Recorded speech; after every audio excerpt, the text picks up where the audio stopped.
episode of Farming in a Pandemic. My name is Chelsea Gazillo. I work in Connecticut as the Working Lands Alliance Director. Joining me today is Amanda Freund from Freund's Family Farm. And her cows.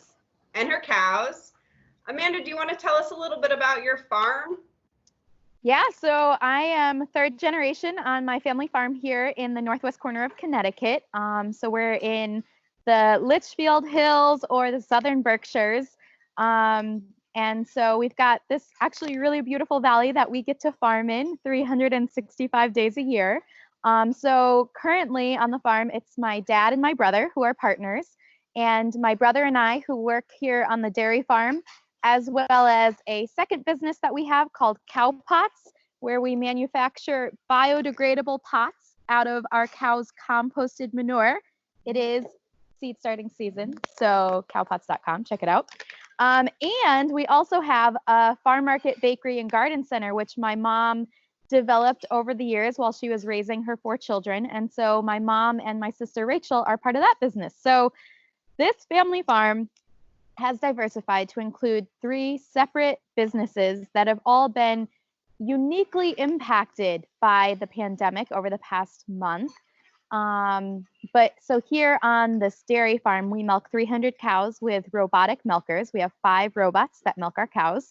And we also have the feed pushing robot, Juno, that you may or may not see from the beginning part of this session. And so our goal every single day, regardless of whether it's Christmas, it's snowing, it's 90 degrees, or there is a pandemic, is to make sure that these cows are fed, milked, and cared for every day. Okay, great. Can you tell us a little bit more about how the pandemic has impacted your farming operation, if you feel comfortable? Yeah, so I mean, admittedly, and I feel kind of ridiculous saying this, but the first couple of weeks, I felt completely insulated because everybody else that I knew was either being forced to work from home, care for their kids at home. I have friends that lost their job. And meanwhile, my tasks and my chores were just the same. And our milk truck was still showing up each day. Our grain deliveries were arriving. Our vet supplies were showing up. It was business as usual, with the exception of the fact that I was also wiping down door handles. But then the past couple of weeks, the dynamics have changed, not with the physical tasks that need to be done here, but with respect to the kind of doom and gloom of how the market is responding and reacting to a drastic change in our economy and 26 million people being unemployed. So the forecasted milk prices are going to be nothing short of devastating. Okay, so as you just mentioned, the dairy industry in the Northeast has been drastically impacted by the COVID-19 pandemic. For those of us that are unfamiliar with the dairy supply chain and milk pricing, can you go over why we are hearing that farmers are having to dump their milk, yet at the same time, there's a shortage of milk at our local grocery stores? Yeah, absolutely. So it's actually a tough conundrum, and one that when you're just seeing a news bite here and there, it's really hard to put those 2 pieces together. But basically, the supply of milk in this country, there's plenty of milk. Our farm, the thing about cows is that even though there might be less market demand for a product, we can't turn them off. We can't just stop milking them. Their health and well-being relies on us milking them at least twice a day. And so basically, when states all over the country decided that restaurants and schools needed to close, that was a really critical component to our milk market. The universities and restaurants were huge consumers of our dairy products.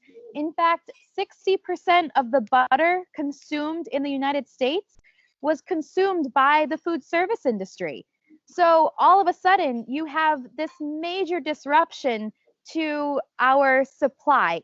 And so, yes, there's definitely a increased demand at a retail level, but not every processing facility in this country could adapt. They couldn't go from making 50-pound bags of shredded cheese to suddenly being able to fill Price Chopper Big Y and Stop and Shop with half gallons of milk. That's just not what the equipment they have is able to do. So the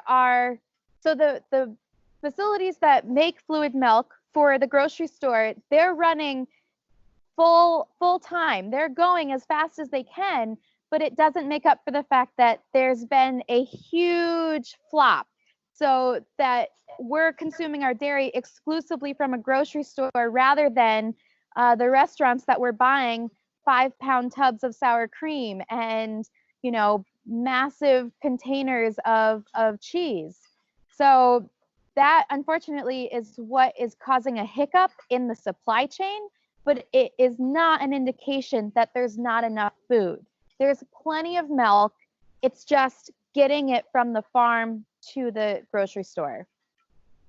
Yeah, so from the start, that has been something that was like top of my mind, was that like we can do everything like perfectly here on this farm, but if something happens with anybody along the supply chain for the milk to leave this farm and get processed and then make it to a grocery store, like that ends up having a domino effect in the reverse direction on us. And so to date, we have not seen that particular kind of disruption. So, I mean, I swear every single morning that the milk truck drives into our yard, I am overflowing with gratitude because I know that it is no shortage of many people figuring out the logistics and dynamics to keep that workforce cared for and safe and be able to continue to do their job. So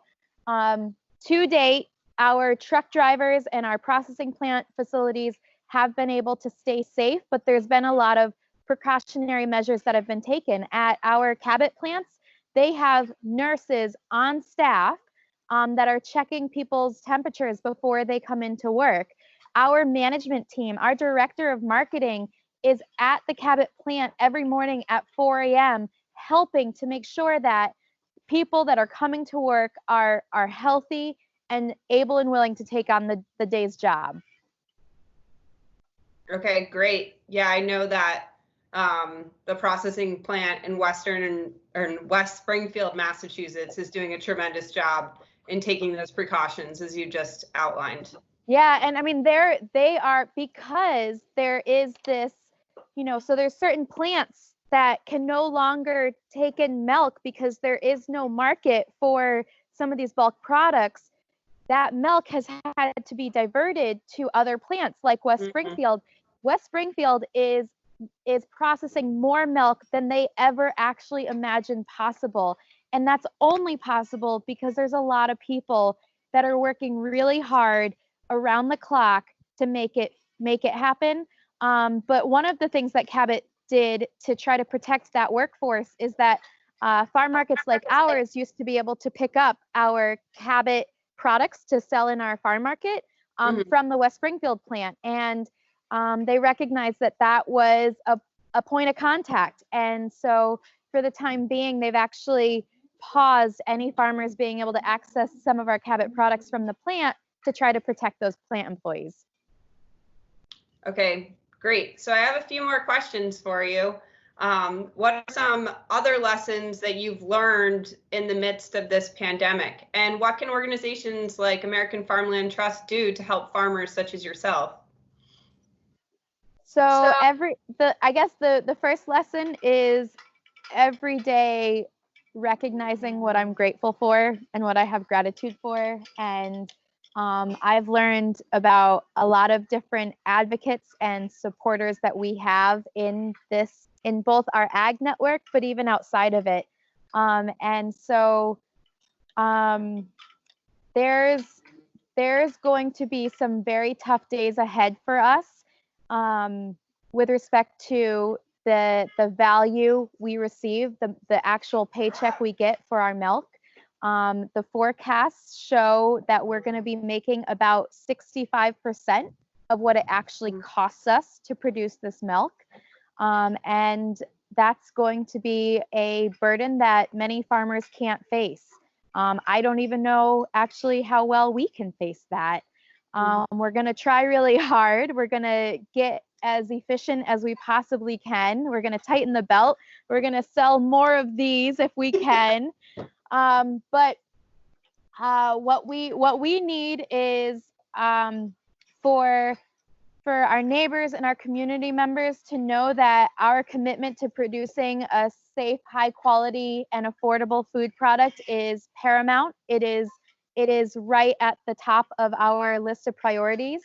That the milk and the dairy products that you buy at the grocery store have real implications on farm families like mine, and that milk is a local food 365 days a year.